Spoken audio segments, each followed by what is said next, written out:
आप सभी का आपके अपने चैनल पर बहुत बहुत स्वागत है। आज मैं आपको अपनी कहानी एक था राजा भाग 13 सुनाऊंगी। भाग 13 शुरू करने से पहले मेरी आपसे प्रार्थना है, प्लीज़ मेरे चैनल को लाइक शेयर एंड सब्सक्राइब करें।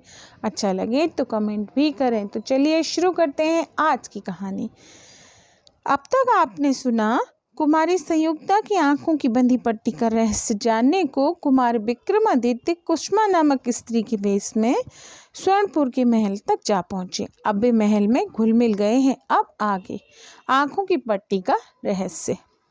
कुमारी कुसुमा के व्यवहार और स्वभाव से प्रभावित थी। हालांकि कुमारी स्वयं नहीं समझ सकती थी कुसुमा के साथ उन्हें अकस्मात इतना अच्छा और विश्वसनीय क्यों लगने लगा, परंतु इससे कुसुमा रूपी कुमार को मौका मिल गया कि कुमारी का मन जीते। स्वर्णपुर के महल में वे सोबती नदी दूर न थी। महल से नदी तक एक सुरक्षित मार्ग था जिससे महल की स्त्रियां नदी तक जा सकती थी। एक दिन सभी सखियों के साथ कुमारी नदी पर स्नान करने गई। कुसुमा बहाना बनाकर हमेशा की तरह अलग हो गई और लौटी। तब सब स्नान आदि से निपट चुकी। गर्मियों के दिन थे, परंतु नदी के किनारे पेड़ों की छांव में बड़ी ठंडक थी। सब सखियां घूम फिरकर पेड़ों की छांव में बैठी। तभी मध्यमा बोली, कुमारी अब हमें वापस चलना चाहिए, बहुत विलंब हो गया है। महल में हमें कई कार्य करने हैं। कुमारी, मध्यमा तू बाकियों को लेकर महल लौट जा, मैं अभी रुकूंगी। मेरे साथ कुसुमा रहेगी, इसके साथ रहते मुझे कोई भय नहीं है। मध्यमा झिझकी तो कुसुमा बोली, चिंता मत करें मध्यमा, मेरे होते कुमारी सुरक्षित रहेगी। यह देख मैं हमेशा की तरह कटार लेकर आई हूँ। मेरे लड़ने की कला तो तू जानती ही है। बस तू सैनिकों को आसपास थोड़ी दूर के घेरे पर खड़ा कर दे और बाकी मुझ पर छोड़ दे। कुमारी की सहमति देखकर मध्यमा थोड़ी झिझकी हुई सी व्यवस्था कर गई। पहली बार नहीं था जब कुमारी कुसुमा के साथ अकेली थी, परंतु आज स्वस्थ अच्छा न होने से माधवी उनके पीछे न आ सकी और यह बात कुमार को पता थी। खैर सब चली गईं और कुमारी कुसुमा का हाथ पकड़कर एक पत्थर पर जा बैठी। कुछ देर शांति के बाद अकस्मात कुमारी को लगा कि वे अकेली हैं, तो हाथ फैलाकर टटुलती हुई बोली, कुसुमा कुसुमा तू कहाँ है? कुसुमा, मैं यहीं हूँ कुमारी, घबराइए नहीं, मैं आपको छोड़कर कहीं नहीं जाने वाली। कुमारी, आज तू चुप क्यों है? कुसुमा, कुसुमा, कुछ नहीं कुमारी जी, मैं तो बस यूं ही चुप थी। मुझे लगा आप एकांत चाहती हैं, सो मैं अपने भाग्य विचारने लगी। आप बताइए, आपको कुछ आवश्यकता तो नहीं? कुमारी, आवश्यकता क्या होगी, बस जाने मन कुछ अजीब सा हो रहा है। कुसुमा, वह तो होगा ही। अरे इतना अच्छा मौसम है और इतना सुंदर यह स्थान है, परंतु बुरा मत मानिएगा, आपकी आंखों की पट्टी आपको इस सब से दूर कर देती है। मैं होती तो अपनी आंखों पर कभी पट्टी ना बांधती। हाँ।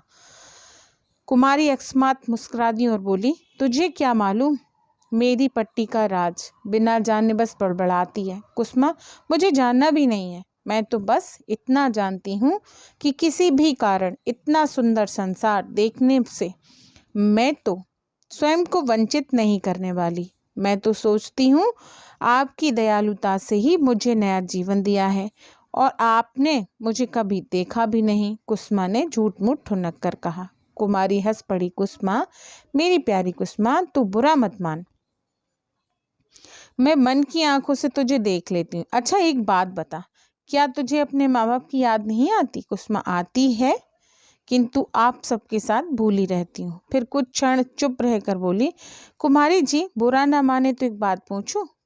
कुमार, ये मत पूछना कि पट्टी का कारण क्या है। कुसुमा, यह बता दीजिए, क्या कभी आप ये पट्टी हमेशा के लिए हटाएंगी? कुमारी मौन रही तो कुसुमा भी कुछ ना बोली। कुछ देर के सन्नाटे के बाद कुमारी बोली, कुसुमा, क्या तू सच में नहीं जानना चाहती कि मेरी आंखों पर पट्टी क्यों बंधी है? कुसुमा, सब जानना चाहते हैं तो मैं भी, किंतु जो बात आपने अपने माता पिता को ना बताई वह मुझे क्यों बताएंगी, इसलिए नहीं पूछती। कुमारी, बताने से डरती हूँ कि कोई समझेगा नहीं। सच कहूँ तो आज तुझसे कहने को जी कर रहा है, अगर वचन दे कि मेरा भेद किसी से ना कहेगी। कुसुमा, आपको वचन देती हूँ कुमारी जी कि आपका भेद कुसुमा कभी किसी से ना कहेगी। कुमारी गहरी सांस लेकर बोली, आज तुझ पर भरोसा कर रही हूँ कुसुमा, दरअसल ये मेरे पूर्व जन्म से संबंधित है।